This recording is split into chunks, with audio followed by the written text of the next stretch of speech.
I kind of wanted to sell. And I was very vocal about that. And it came with a lot of pushback in the board conversation even. And the reason it came with pushback was because we were still growing really quickly.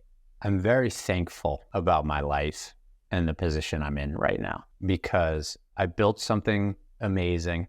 We had an incredible outcome. And now I can do whatever I want with my life. Since that time, I loved working for Attentive. I worked for their current CEO. I learned a ton. That was an amazing experience. They treated us great. Like, that was a really fun part of the journey for me.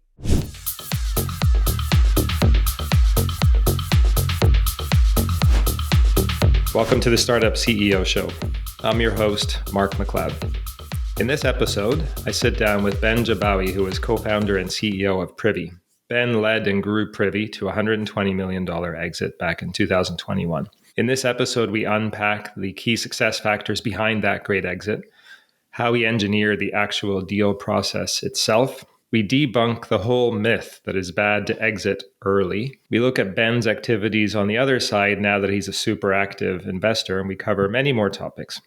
I've known Ben for years, and it was a true pleasure to sit down with him again. I hope you enjoy this episode. All right, Ben, it's a true pleasure to have you here today on the Startup CEO Show. Welcome. Thanks, Mark. Pumped. First podcast in God knows how long. Thanks for having me. There you go. Back to the future. So Ben and I go way back. We're going to get into that in this show. I had the true privilege of working with Ben on the sale of his company, Privy, and was a follower of Privy before we had a chance to work together. And there's lots of lessons here for us all to take from, first of all, the journey with Privy, and second, kind of your decision to exit and the life you've led afterwards. And so I'd love to get into all of that. And let's start with Privy itself. Maybe just set the stage briefly and tell folks kind of what it was all about. But, you were capital efficient. You built to what I consider to be a great outcome, and would love to just have you unpack kind of looking back, kind of how all that happened. Yeah. So Privy, we were focused on the Shopify ecosystem. We were a marketing automation platform serving the smaller end of the market. So stores that were just getting started all the way up to, mid-market Shopify stores doing a couple million in sales. Was lead capture, coupons, email marketing, and eventually SMS marketing. And I scaled the business from my parents' house to about 80 employees. And at the time of the sale, 10 million in ARR. And we had raised a total of 10 million in a combination of angel investors as well as VC. And then we sold in 2021 for $120 million. Thanks to your help. First of all, thank you for being so transparent. I think that's super helpful for the listeners to actually hear the numbers, And, when I look back on all of the companies I've been involved with in one way or another, operator, VC, angel investor, banker, now coach, I feel looking back like the single most important factor is market timing.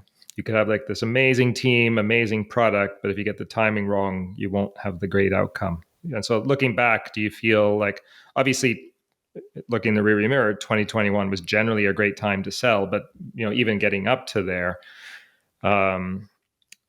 it sounds like maybe you nailed the timing just in terms of move to e-commerce and all that stuff. Yeah, there was so many things that went right for us. Some of those were decisions we made. Some of those were decisions that I made, just like not shutting down the business early on. And some of those were out of our control, like e-commerce and Shopify's ecosystem just growing like crazy. I didn't quite know why it felt like the right time, but we had reached, so first of all, our revenue growth rate had been significant. It was like we're growing 3x early on year over year. Then it was 2x. And we got to about 8 million of ARR. And inside, there were a few things happening for me. We were about 80 employees and I was just fucking exhausted. And I wouldn't say this out loud at the time, but I actually hated being the CEO of that company. And I also started to feel a lot of change externally inside the Shopify ecosystem that was out of my control. And then simultaneously in 2021, I watched our two larger, comps or competitors, Attentive and Klaviyo, raise mega rounds. It was like a couple $100 million each. And I was just like, man, like in order to really compete, we would have needed to do something like that.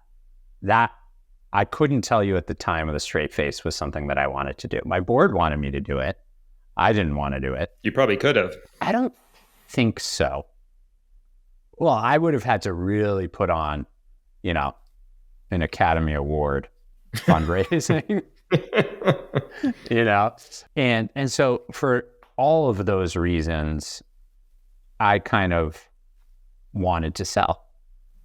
And I was very vocal about that. And it came with a lot of pushback in the board conversation even. And the reason it came with pushback was because we were still growing really quickly. By the way, that's a great time to sell. Well, we should get when to you're that. Still, right?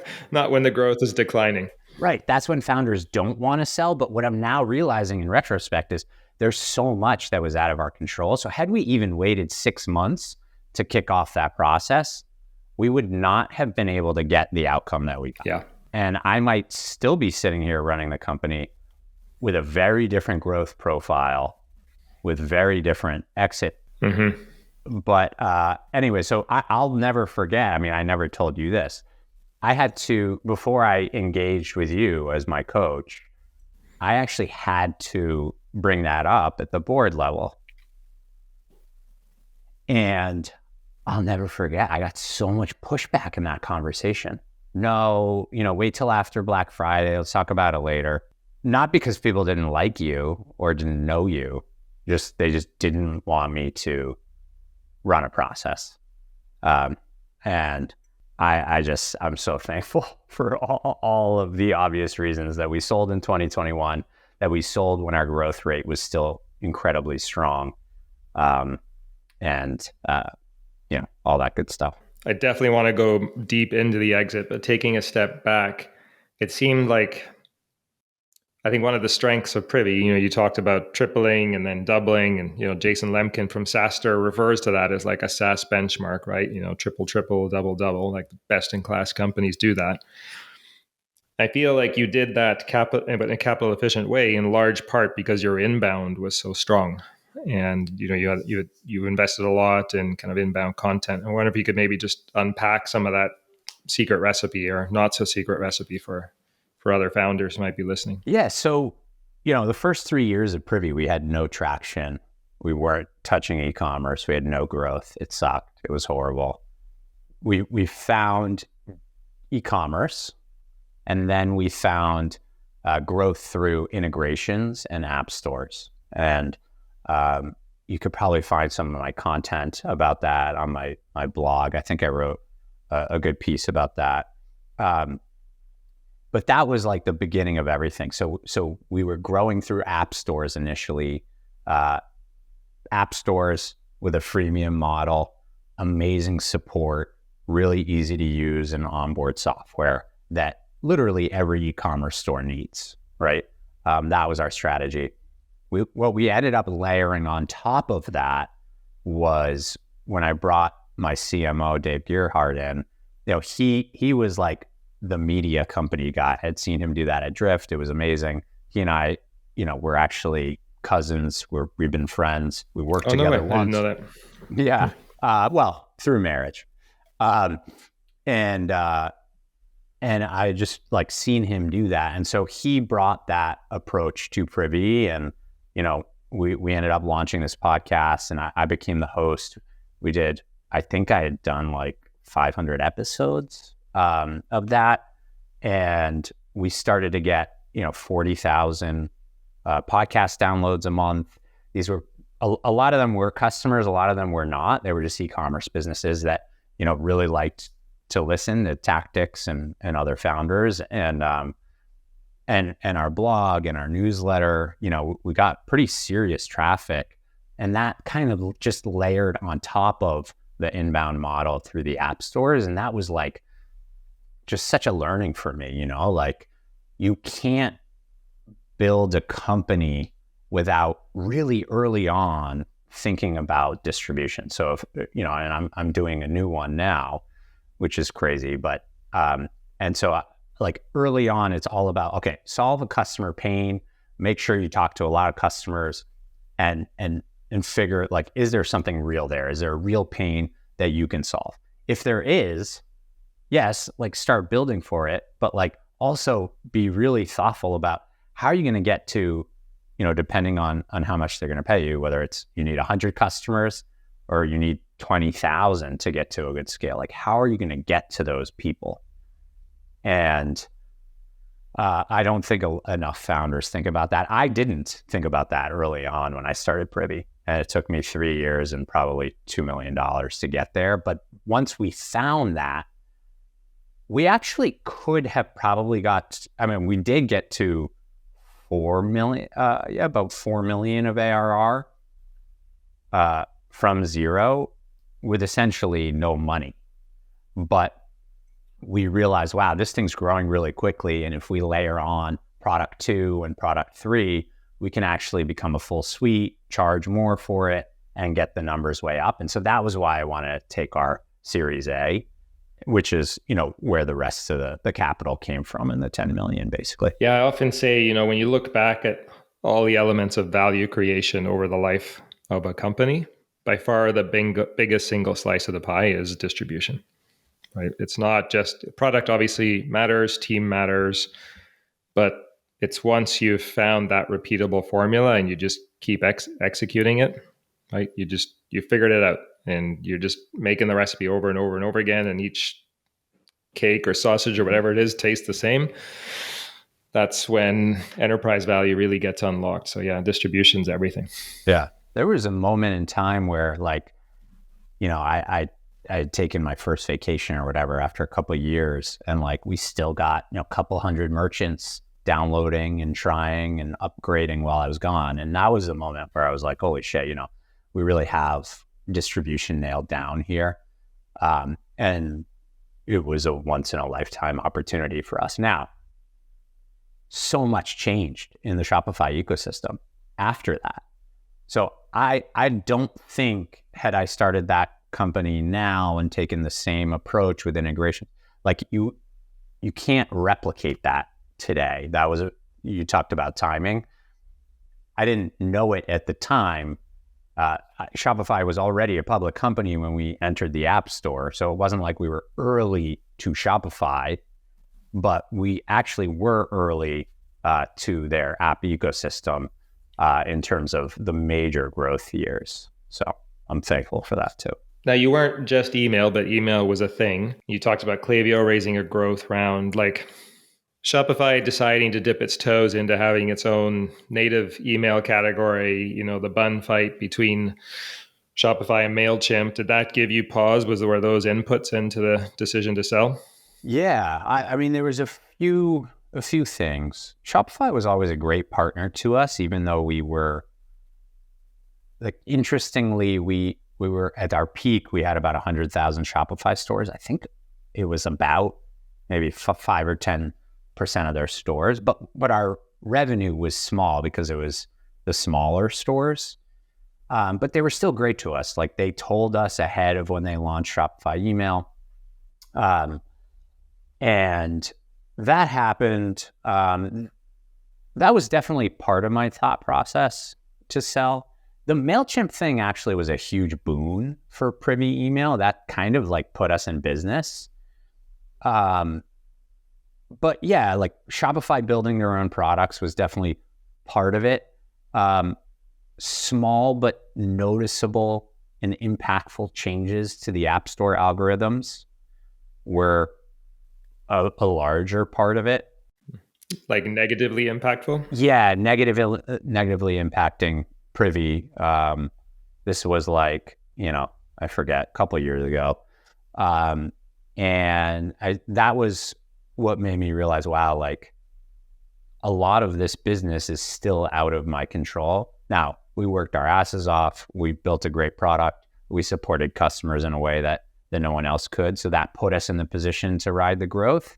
But just as quickly, there were some things that were out of my control. So had we not built product 2 and product 3, email and SMS, and I still have some peers that, that were our competitors when we were just pop-ups and lead gen and coupons. Like, I haven't caught up with them, but we would have been fucked. Yeah. Had we not expanded into a full suite.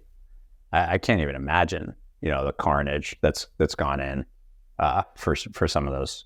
Maybe 2 more questions just kind of on Shopify. One is, did you ever worry about platform concentration? I think Shopify's clearly won the developer battle. There's very few people developing for BigCommerce, Magento, but did you feel like you needed to develop for those platforms, or you just like, screw it, Shopify's the horse to bet on?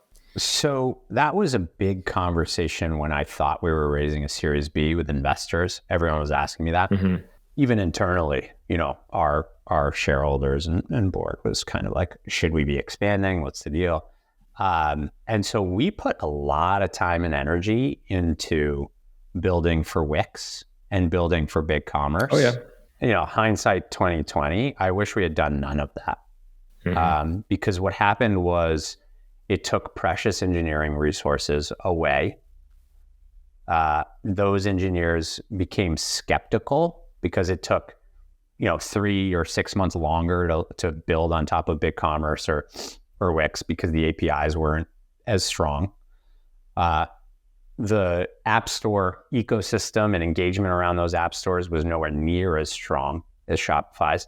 And so they were flops for us. And so the engineers got pissed. I kind of lost credibility in product direction with some of them. And we lost time that we could have easily used to beef up our email and SMS product, right? And so now, this is 10 years later, basically. For me, I look at this and I'm doing a lot of investing in this ecosystem. And when a founder asks me about that, I give the perspective of like, commerce is synonymous with Shopify. There is no other ecosystem. And so the way that you de-risk the platform concentration with Shopify is to build your own customer acquisition engine outside of the App Store. You want to be acquiring more Shopify stores. You just don't want to be dependent on them coming to you through the Shopify App Store. That's it. Yeah, totally agree with that. Yeah, and if you can do that, what happened with MailChimp, like if you can do that, if you can build your own acquisition funnel, if you pay your rev share and don't be shady, there's not a lot of risk, I think. Yep, I love it. That's great advice. And then the second question I had on Shopify is just, lots of folks listening or watching probably partner with Shopify because you're right, they're ubiquitous. They're like the Kleenex of commerce. What do you recommend as best practices for building that relationship? Outside of don't rely on them for the distribution, but just in terms of managing that relationship, getting awareness internally, getting on joint marketing programs, et cetera. Any insights there? Yeah. I have a bit of a funny story there. Great. We were growing like crazy early on, and there was this guy at Shopify. His name's Addison. He was amazing. I forget his last name, but he's great. And we've gone out for drinks and stuff. So when we were growing, he was my go-to. He was like developer relations. He was in San Francisco. We got to a point where I was like, I gotta just go out and meet this guy. We had gone back and forth on email so many times. He was so helpful in so many small little ways. we got to a point when we reached 100,000 stores where I was like, man, how do we not have a relationship with like Toby or Harley? How can I network in? And so I did this funny thing where I knew Gail Goodman from Constant Contact, who was on the board of Shopify. And I was like, fuck, I should just email Gail, get on the phone with her, make sure she's up to date on Privy, and see if she can introduce me to Harley. And so I thought I was like being smart. And and she emails Harley, and Harley immediately emails me and CC's Addison. Uh-oh. And I was just like, oh, fuck, because my intent was not to like, not to bypass him. Right. It was just like to try to do more. So I think what I realized is like to be a good partner and to get on their radars, the first and best thing you can do is to serve their merchants well, and just have trust that the people that are assigned to you will escalate things at the right time. And the way that you build a good partnership is get to scale on your own without needing anything from them.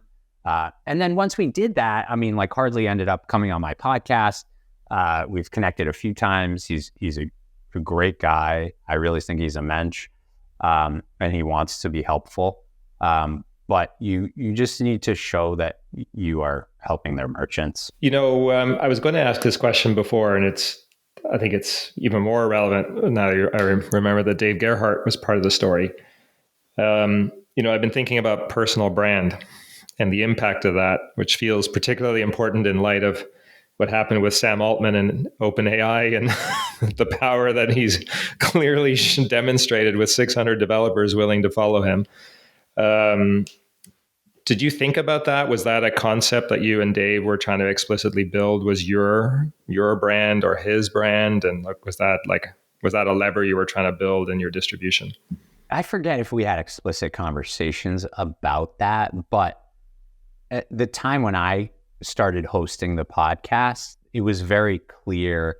And his advice to me was like, Ben, you're the one that's on the phone with the merchants, like, and has all this intel and expertise. Like, you should be the one out there. And because he actually started the podcast for us. And then I think like a couple months in, we transferred it over to me. And it became, it wasn't like I was a better host, right? He's the best, but it was that I knew more about this topic than anyone. And so that really came through in the content and the quality of the content. And then, I think that it really helped during the acquisition. I really do. I mean, I can't prove that. We had a competitive process. I mean, you remember it. We had 3 offers. I actually, with one of the groups that gave us an offer that we didn't go through with, that CEO and I were on the phone, and he was talking about the podcast, E-commerce Marketing School. He was talking about the book that we wrote and my personal brand. And then like amazing things happened around those conversations. Harley came on my podcast, and Dave and the marketing team made that, like, those social clips look amazing. Like, you couldn't have planned it better. And so I really do believe that it did have an impact. Now, it wouldn't have mattered at all if our numbers weren't, growing like crazy, but when paired with our growth rates and our merchant base growth, I think it really did matter a lot. Yeah, listen, I can tell you as a guy who's helped sell a lot of businesses, the meat and potato ones are spreadsheet-based decisions. There's no magic. The premium ones always involve magic. Category leadership, a founder who just understands the market better than anyone else, a company that's deeply threatening to the acquirer. There's many elements, but I do think that you guys had you kind of owned your category in some ways from a thought leadership perspective, and I think that created some magic. Yeah, I agree. I also think and joke that having a really nice Zoom camera Yeah. added probably $20 million to the purchase price. Wow. I mean, I don't, that's bullshit. But, that stuff all ties together. And I do think the brand helped. So you've touched on some aspects of the exit process, but I'd love to go into it a bit more, right? Like there's so much written about how to raise money for your company, and yet, many founders struggle with that, particularly in these times, now that the market has cooled. There's very little written about how to sell your business. And so it's just this opaque black box. Maybe just walk folks through kind of how that process, how that process was for you. Yeah. So probably about a year before we sold, maybe a little bit less, I had started a spreadsheet, and it was just like, maybe it was 20 rows. I would just put a company name down there of someone I thought might be interested in buying us, and who within that company might be the right person or sponsor. I categorized, the businesses. I had like ESPs. I had, I forget, I don't know, SMS companies. I had the platform companies like Shopify and BigCommerce and Wix. And I had like a comment column for why I thought they might be interested. And then I think I ended up, you and I worked on that spreadsheet together after it was built, right? And you added some names and stuff. But like that took an hour, right? And then I lived in that spreadsheet when I was like, all right, I'm doing this, and I would carve out, a couple hours a week where I would open that up and I'd look, okay, how do I network into this person or that person? Many of them I already had conversations with or shared context because of our integrated approach. We had integrations with everyone except for one or two that were on the list. And so that makes it really easy, but I reached out, I talked about our growth. I was very open about where we were and that, we were genuinely noodling whether we were going to raise a Series B or if this is a good time for us with everyone kind of raising mega rounds to partner up. And it was received really well all the time. And people, because of our presence, because of the merchant base, because of the numbers, I don't think anyone chose not to take a call, in that process. Right. I worked through that spreadsheet, some I turned to red because they were just like very clearly it wasn't going to be a fit and they weren't interested, and that was okay. And then I remember at one point we had, I don't even think I had Attentive. Well, no, I had connected with Brian Long, maybe in January actually. And I had marked them red. I was just like, no, we had a great call, but I don't think there's anything there. And the list was whittled down over 6 months to 3 names, something like that. And that was like a little nerve wracking, for sure. But, we pulled it together. We got an offer from one. I used that to get an offer from a second that was on the list. And then all of a sudden, Attentive came back in the last minute. Some stuff had changed over there. Yeah, literally at the last minute. That's amazing. So many, I think, takeaways for me there and for people listening, right? The notion that, like Paul Graham, founder of Y Combinator, has famously said, companies are bought, not sold.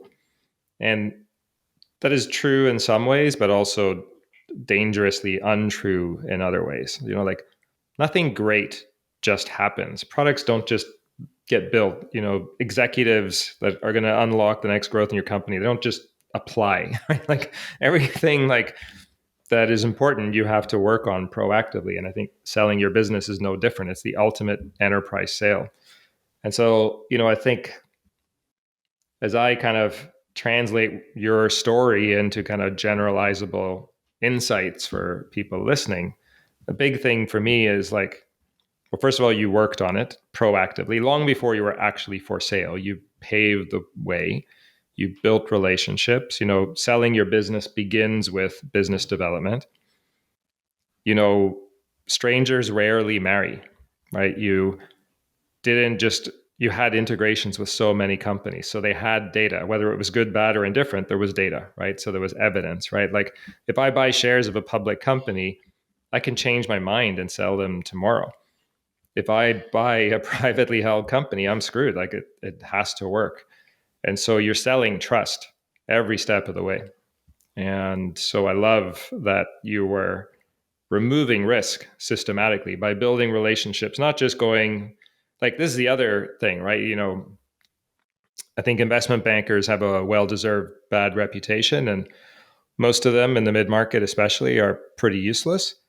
But this kind of historical, like the stereotypical banker approach, I'm going to prepare this book, I'm going to send it out to people, I'm going to collect the bids, and I'm just going to run this like auction process. I don't think that works for buying technology companies because it's not a financial decision. If a bank's buying another bank, it's a spreadsheet decision, it's math, it's easy. But like the magic comes when you get outside of a spreadsheet. And that only happens through time, evidence, joint customers, having a vision about that market category that aligns with the buyers. And like any buyer that can afford to pay an outcome that matters isn't waiting for a banker to give them an idea, right? Like they're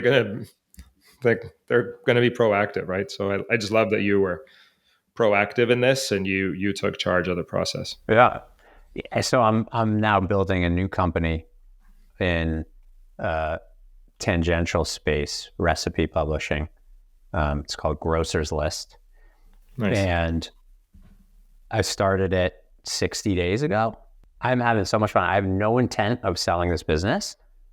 I already have that same strategic spreadsheet that I'm building because as you learn so much about your industry and you take some of these meetings, like just have a repository of who could be a great partner. Yeah, someday they could buy you, but like, I don't think it's too early for me to be building these relationships. And some people take the approach of like being stealthy and not talking about it. I've found 100% of the times when I'm sharing things in public or sharing our numbers with a potential, partner or buyer, only good has come from that for me. Only good.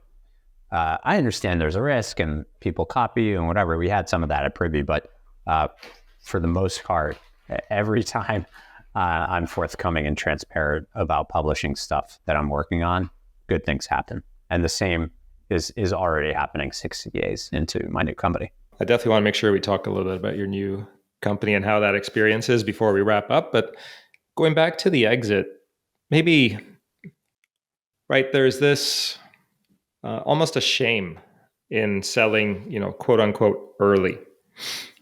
And I found like Series B is a turning point. When you make the decision to raise a Series B, you're actually foregoing where the bulk of the exit volume is. And I think a lot of founders don't realize that. It's like, and we read TechCrunch all the time and we see these big exits. And so we just think, people just say with a straight face, oh yeah, I want to build to $1 billion outcome. It's so rare. Like it does happen, but like a fraction of 1% of the time. And, you had a tier one investor on your cap table in the form of Accomplice. They invested early enough where $120 million exit is going to move the needle, but nevertheless, they are just hardwired to swing for the fences. Companies like FanDuel, DraftKings, etc. I would love for you to just debunk this notion of why it's bad to sell early, because it clearly wasn't for you. I'm trying to think about like how to say this in a way that it doesn't make me sound like an asshole, but like I'm very thankful about my life and the position I'm in right now, because I built something amazing.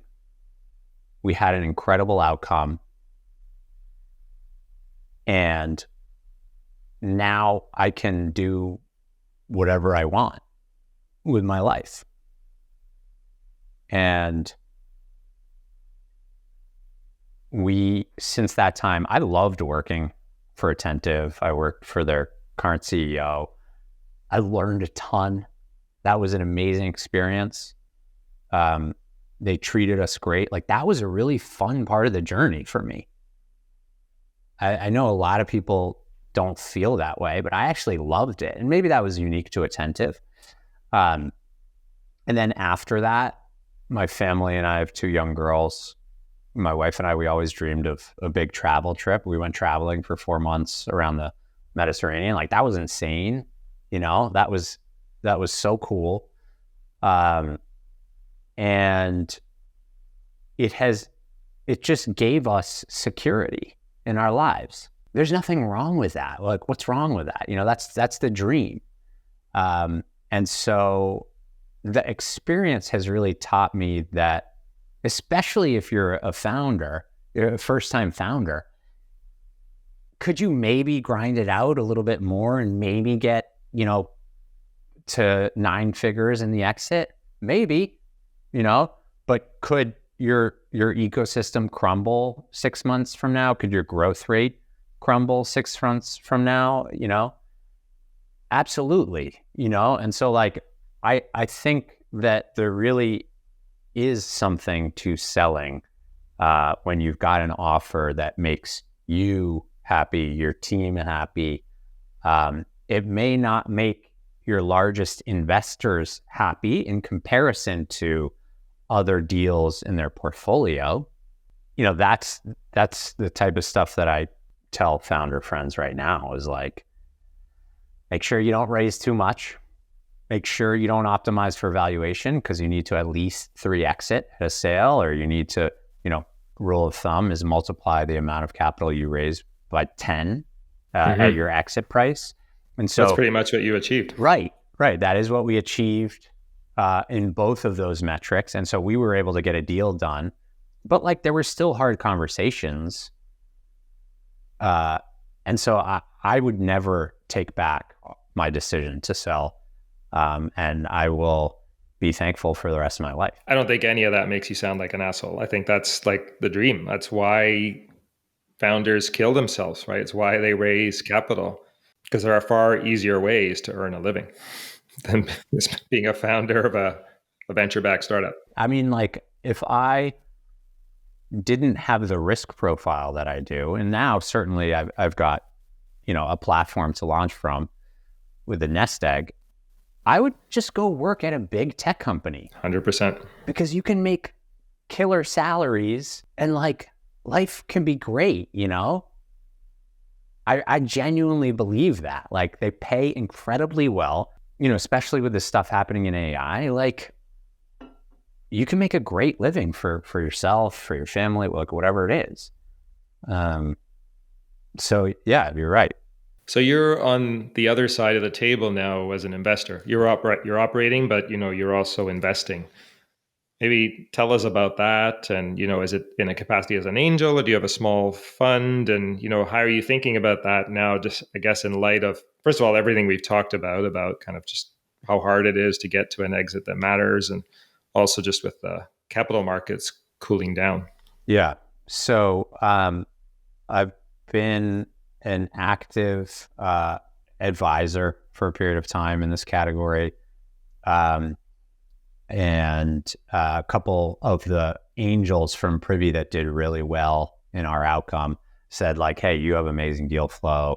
Let's just formalize this, and let's let me basically make investments into the space. So I formalized a little fund on top of AngelList, which was amazingly simple. And we've been investing for over a year, probably in about 25, 50 companies, somewhere between there. A lot of those were founders that I had relationships with prior. And it's been fascinating. I've loved it. And working with those early stage founders is a lot of what gave me the energy and reminded me of how fun and exciting it can be to build again. I definitely probably could have raised a bigger fund based on the success of this first one, but I realized that I just have a lot of creative energy that I don't think is done. And so taking the break, traveling with the family, investing in working with these early stage companies, I think all of that was important. And by the way, just doing no like real operating work for 6 months or whatever really was important for me to get back and say, wow, I actually do want to do something again, but I want to do it completely differently this time. Tell me about that. I decided to raise a little bit of capital. We raised just over $1 million from people that I know and trust, or firms that are fully aligned with me as a founder. Small firms that don't need massive outcomes. And that was one. So I'm treating that $1 million like it's the last money we're ever going to raise, as opposed to just being an entry point into the VC treadmill. And I'm now a big believer that small teams can move really, really fast. And so I think that, when we were 80 people, that was really challenging for me because I was just doing stuff that I didn't care about or like. A big challenge for me and my co-founder is, hey, could we get this to a couple million ARR with 4 or 5 people and $1 million, raised? And I think that we can, because of the past experience. Like, what needs to happen, you need distribution. I learned a lot from Privy and the freemium model that we're bringing to the table for this one. But that's also part of the challenge for us this time. And that's fun. Yeah, I love that. And now I should also say that it's not that I don't believe in raising more money, but like there's a great time and place to use that. And that's only after you really have hit product market, you're growing like crazy. And at that point, you see a much bigger opportunity that you can't execute on without the cash. And so I think so much has changed in the 10 years since I started Privy around building software that I really, like at Privy, I was focused on 1-to-1 being the ratio of amount raised to ARR. For this one, I'd love to see that the amount raised be much lower than our ARR. Is that because of AI and its impact on productivity? Just more robust, like less for you to code from scratch? Are you using no-code tools? Like what's behind that? Definitely some of that. Yeah, we are using a lot of AI. Like I'm not like out talking to our customers, calling us an AI company, but there is a lot of AI that's driven efficiencies for us. So that's part of it.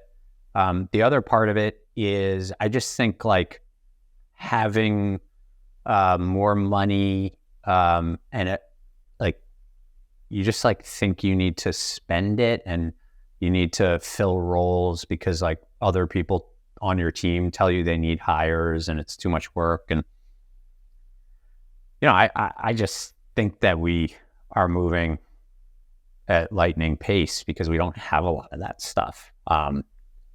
And I'm right now working with people that I've already worked with, and there's no cultural distractions inside the company, to be honest. No one cares about perks right now. We're not like doing company events. Everyone's fully aligned. on what we're doing and why, and impact and performance is the thing that is motivating everyone in the company. And I'd like to keep it that way as forever, honestly, for this one. So pure. Yeah. Right. I mean, don't get me wrong. I loved the culture we created at Privy. It was a lot of fun. I think people will look back on that experience as one of the best working experiences of their lives. I'm very proud of that. But I think that it was just a different business than what I'm trying to create right now. Are you fully kind of distributed now with this one, or is it folks in the Boston area? That's a good question. So pre-COVID, Privy was concentrated to Boston. We had a Boston office downtown. Yeah. I'm building this. My co-founder was one of the early developers at Privy. He's 10 minutes away from me. We go to the gym in the morning, and then we work in the cafe after a couple times a week. And then, we're home just kind of doing the work that we need to do. The other person on the team is also local to Boston. Doesn't mean that I'm opposed to hiring remote, but I think that there's something really powerful about in person every now and then. So absolutely, yeah, nothing beats it. Nothing beats, in person. We're just social animals. Yeah, for sure. I'd love to maybe wrap up a big theme for me. First of all, in my personal life, hard-earned lessons, and second, with all of the CEOs that I work with, is kind of personal health and boundaries, and having a work-life, whatever, integration, balance, whatever you want to use, whatever word you want to use, that is sustainable. I'm wondering, you had the exit, this amazing 4-month period with your family. You have young daughters. How do you think about that now? Did you think about that in Privy, or was it just sort of a crazy tornado? And how do you think about sustainability and balance now? Yeah, so Privy really started before then. Mm-hmm. My wife is amazing, and she always kind of pushed me for being present, even when it was just the two of us. And then we had both of our daughters, and I think I did a really good job, honestly, of balancing, because I was never like an 80-hour-a-week guy. I just get fried, and having that separation was great. And I really feel like I was part of both my daughters' early childhoods. I think COVID and the remote thing made that even more true for me. Growing up, my dad was always there. He was always a soccer coach. And that's what I wanted to be for my family. And so building this again, I think, I am fortunate that I know that I'm a better founder if I'm prioritizing my family and my health first. And so I think it's just built into this company from day zero, as opposed to trying to figure it out. You use later. Such an important word, being present. I could tell you, looking back, especially running an investment bank, right? We're doing 6 deals at a time, office in Toronto, office in San Francisco, clients in Europe. If I was awake, I was working. I might have been physically home, but I wasn't mentally home. I was processing the day. I was preparing tomorrow. Right. I was off, You can't blame yourself, especially if you're the principal, right? It all rolls up to you, So, I mean, there were definitely times, I remember doing our acquisition where we'd put the kids to bed, and then I'd come down here and I'd be, doing a Zoom call with my brother, who was our outside counsel. And there's just times where you gotta do it. But I think I was pretty good at shielding the kids from that. Hopefully we'll find out in 10 years. Yeah. Well, I'm sure the 4-month trip helped repair. Yeah, definitely. My wife is saying that I was pretty good out of the kitchen. So amazing. Yeah. Well, this has been great, Ben. first of all, it's so good to reconnect. It's been a long Likewise. time. I know. We still have to get together in person. I know. My God. Yeah, that's long overdue. For a guy who used to live on planes, now I very rarely get on one, which No, is actually a I great get thing. it. I get it. You're in Toronto, right? An hour north of Toronto. Okay. Yeah. I think I have a friend's wedding up there, so I'll reach out. We'll Amazing. get together, Mark. Yeah, 100%. Where can people follow you if they want to keep following your journey? The new company, check it out. We've got a consumer angle, grocerslist.com. It's super fun. Helps you turn Instagram recipe posts into shoppable ingredient lists. Oh my God, that's great. Yeah, it's fun. And then I'm on Twitter at Jabbawy. I don't know. You can find me wherever. Yeah, Google knows where you are. Yeah. Awesome. Thank you so much, Ben. This was a real pleasure. Yeah. Take care. Hey, thanks for listening to the Startup CEO Show. If you'd like to connect with me, be sure to visit my website at markmacleod.me or follow me on LinkedIn at @themarkmacleod or Twitter at @markmacleod_. And if you want to tune in again next week, be sure to subscribe on YouTube, Spotify, Apple, or wherever you get your podcasts. We'll see you next time.